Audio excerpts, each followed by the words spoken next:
Do you ever feel like the system is rigged and you just can't get ahead? Do you sometimes feel like no matter how hard you work in your career or business and at home, that there is always more to do than there are hours in a day?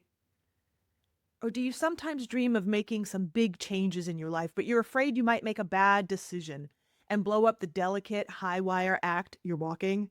I hear you. I'm Julie Finn, and I coach ambitious women who want to excel in their careers and enjoy their lives. Today, I want to help you understand why you may be feeling stuck and overwhelmed and provide some ideas on what you can do to break free and reclaim your power over your life. If you said yes to any of my questions, I just want to tell you that your suspicions are valid.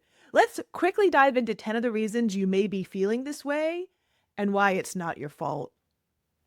Reason number one, workplace bias. Despite progress, many workplaces still harbor biases against women, viewing us as less capable, and against mothers, viewing us as less committed. This bias can limit opportunities and fuel self doubt. And understanding this issue is an important step in recognizing that the structures in which we're operating are not necessarily designed to recognize and support our talent and contributions. Reason number two, toxic productivity culture. Most of us have been conditioned to believe that working longer hours and being available in the evenings, on the weekends, and during our vacations proves our commitment and therefore equals greater success. Our beliefs likely stem from a combination of the biases we experience, see the first point, and a more pervasive hustle culture. This hustle mentality leaves little to no room for rest or personal priorities and can quickly lead to burnout. But true success comes from sustainable growth, not relentless overworking. Dare I even say that rest can feel radical in this day and age? Reason number three, concerns about high quality childcare. Biases against women and hustle culture collide when we introduce children. So now, not only are the demands at work seemingly endless, but we have whole other lives that are entirely dependent upon us. But as any working mom will tell you, no matter your budget, worrying about high quality childcare is a tremendous responsibility.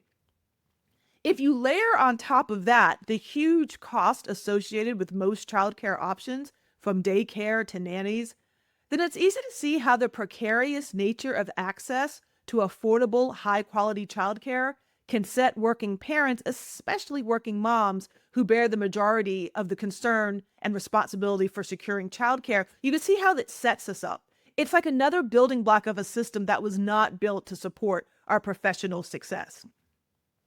Reason number four, a lack of institutional support. Back to office policies, inflexible working hours, and the lack of parental leave are just a few of the norms in many workplaces that further complicate the ability of working parents, especially working moms, to operate at our highest potential in our professional lives. Reason number five, societal judgment. Ever felt judged for how you show up at work or how you manage your personal life? Any judgmental comments from relatives, neighbors, the parents of your kids' classmates, or colleagues at work? If not, then lucky you. But I think most of us have felt judged and scrutinized regardless of our choices. You've probably heard the quote that women are expected to work like they don't have kids and raise kids like they don't work. And I think many of us have faced scrutiny about every decision, big or small. Learning to trust your decisions, as we'll discuss more in future episodes of this show, is incredibly important for you to ultimately have peace with your choices. Reason number six, unequal domestic responsibilities. So, even in dual income households, women often shoulder more domestic tasks, leading to exhaustion. And this seems to encompass everything from the day to day responsibilities of running a household, being an adult, to childcare. How many of you are the default parent, meaning the one that often through no intentional family decision, but just because of how things shake out, you are the one that has to figure out what to do when a child is sick or the school has a holiday or a babysitter quits? And an increasing number of people are part of the sandwich generation, simultaneously raising children and supporting aging parents. And studies have shown that women shoulder more of the responsibilities for aging parents as well. And this unequal distribution has significant and direct implications for a woman's ability to operate at her highest level without burning out. But I have found in my research and coaching work that there is a generational component to this, however, as younger couples seem to be more likely to have a more equal distribution of responsibilities, which is great. Good job, guys. Reason number 7, the mental load. So you may have heard terms like the mental load and emotional labor, and I call this out separately from the point I just discussed because I think the organizational and emotional work of caring for ourselves and others is often discounted or overlooked altogether. All the things you have to remember to do: plan the meals, schedule the doctor's appointments, order the pet's meds, sign up for camp before it's too late, bring the cupcakes, arrange the birthday party, etc. Or maybe that's just my to-do list. The endless to-dos, that's the mental load. It's the invisible work that keeps a family running, and it disproportionately falls on women. So in addition to the physical tasks being unequally distributed, the mental and emotional tasks also fall more heavily onto women. And I used to have a very unhealthy mantra. I used to say, if it's going to be, it's up to me. And thankfully, I don't say that to myself anymore. In households with 2 adults and or teens that feel out of balance, having honest conversations and recalibrating domestic responsibilities is really important. For single-headed households, the balancing act becomes even more complex, but connecting with others and asking for help from family, friends, and community can go a long way. In addition, for all of us, no matter what our family structure, there are now a lot of apps, services, systems, and even AI-powered assistants that can help to streamline tasks and lighten the load all around. Reason number 8, decision fatigue. How many questions have you already been asked today? Sometimes I just marvel at how many questions I get asked anytime I'm in anyone else's presence, especially my kids. Add to that the constant ding, though I have to say I often turn them off, of email, voicemail, and text notifications. Also, you guessed it, laden with questions, big and small. And it's easy to see how you can experience decision fatigue. From making decisions at work to figuring out dinner to making big life and career decisions, the sheer volume of decisions we face every day can be exhausting. And decision fatigue can leave you mentally drained, make you grumpy, cause you to feel stressed and overwhelmed, lead to procrastination, and cause you to make poor decisions, just to name a few of the negative effects. And as we'll discuss in future episodes of this show, I believe that the ability to make and manage clear and decisive decisions is a superpower that unlocks a new, more peaceful and productive way of living. Reason number 9, internalized perfectionism. Now, so far, a lot of what we have been discussing involves other people.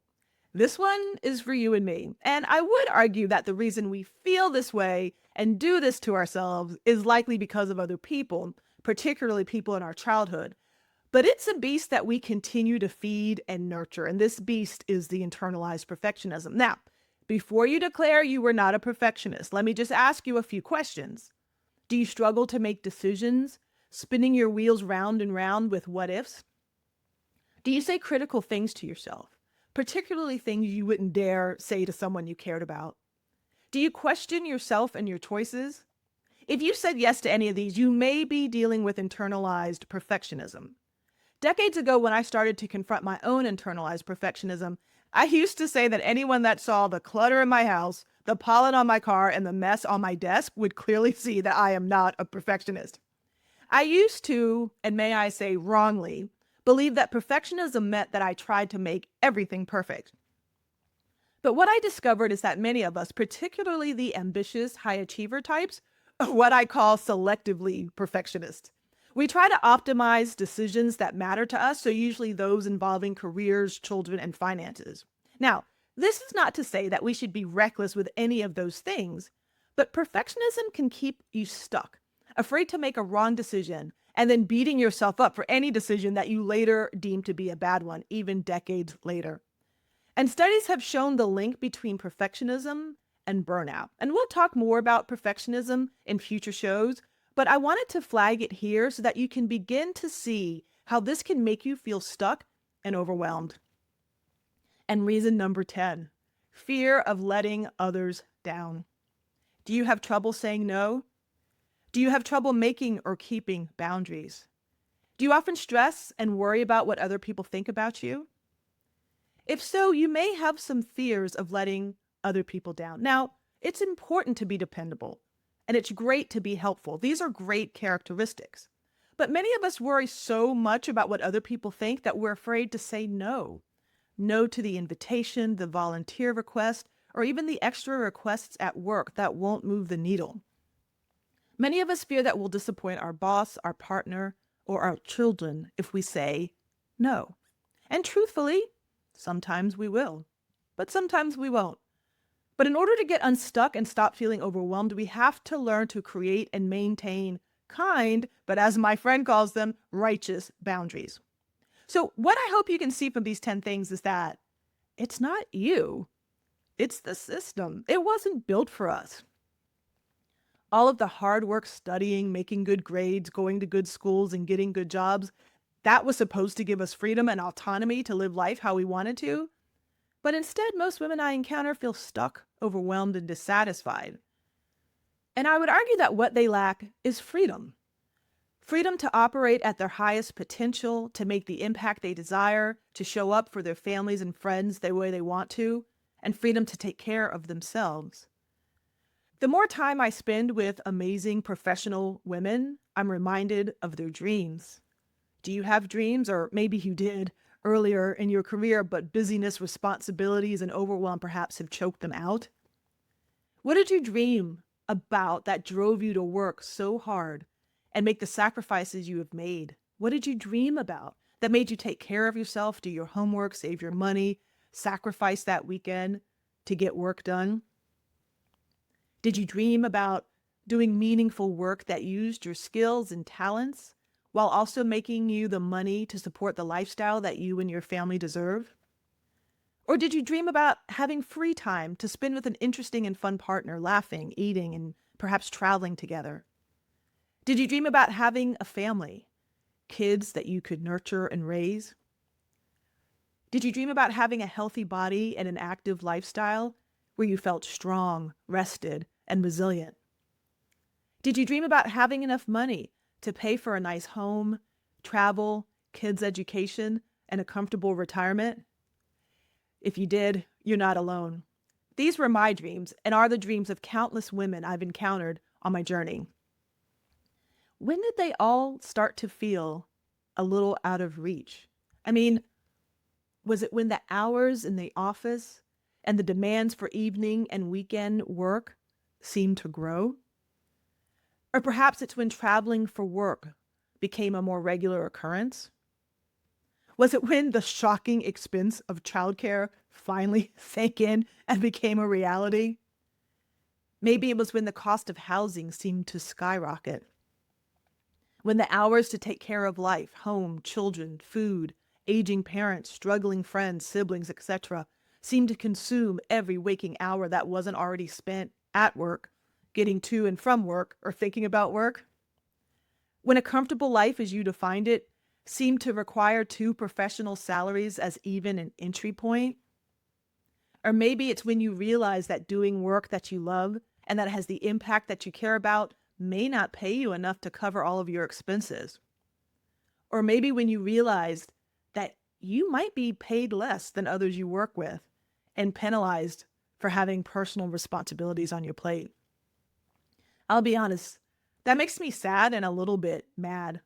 The women that I work with, the women like you, are amazing. And I imagine when they can fully show up with a life that's integrated in a way that aligns with their values, I imagine the multiplied impact they can have on their companies and organizations, communities, families, and future generations. And I think to myself, man, we all lose when these amazing women feel defeated, bound up, afraid, guilty, and overwhelmed.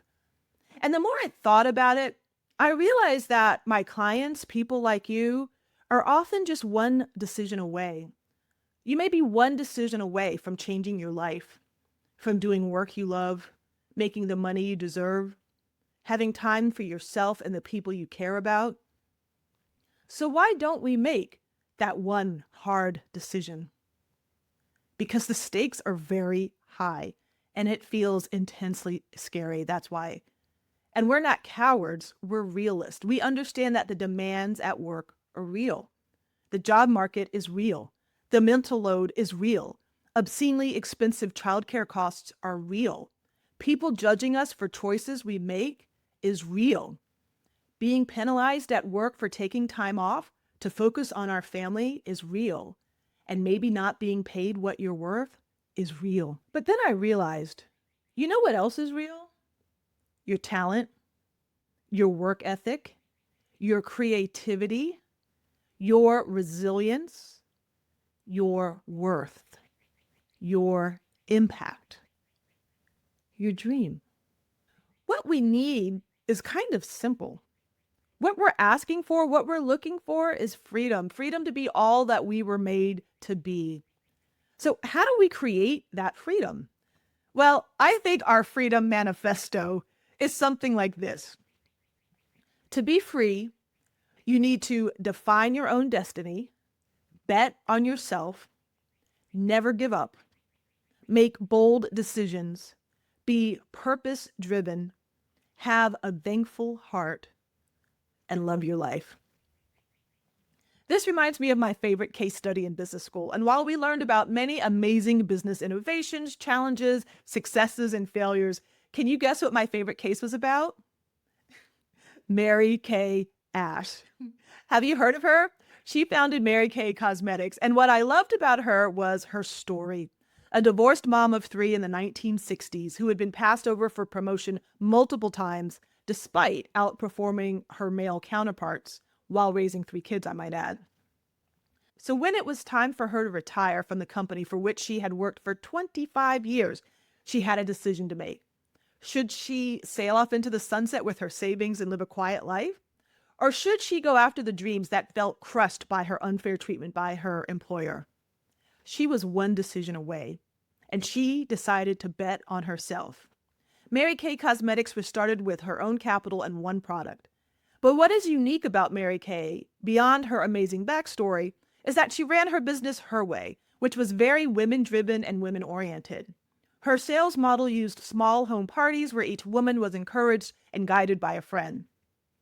And her salespeople were treated like queens with a glitzy annual gala filled with roses and sparkles, and top saleswomen were given her signature pink Cadillac. And although this is about as much makeup as I wear, which is even more than my mom does or my grandmother ever did, and even though there was very little pink and pretty much no sparkles anywhere to be found in my wardrobe or my home, I love that she did it her way and built a company which now has $2.7 billion in annual revenue.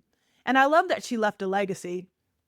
And I love that she empowered a generation of women to bet on themselves. Now, I hear you and I understand that the MLM sales model can be problematic. And I'm sorry that there are a lot of people who have felt taken advantage by it. And my point here is not about defending that sales model. My point here is about the origin of the company and a woman in the 1960s betting on herself. So my encouragement to you, don't be afraid to bet on yourself. Because I'll tell you, if you could hear the conversations I hear very senior and very successful women have, your jaw may hit the floor as mine often does. Some of them are afraid to ask for a raise, afraid to take a vacation, afraid to ask for more people on their team even though they are top performers and busting through every target, afraid to pivot to a new role or a new industry, afraid to step up into executive management, afraid to start their own businesses. And true to how I show up, every once in a while I do say the quiet part out loud. And so before I even know what's happening, I look at them incredulously and I hear myself saying, "Have you met you?" So before you decide that you're too much or expecting too much or can't have it all or can't start that business or go after that promotion or make that pivot, I ask you, have you met you? You've probably heard the quote that everything you want is on the other side of fear. I'd add, everything you want is on the other side of a decision. Just remember, you're one decision away from working toward the life that you want.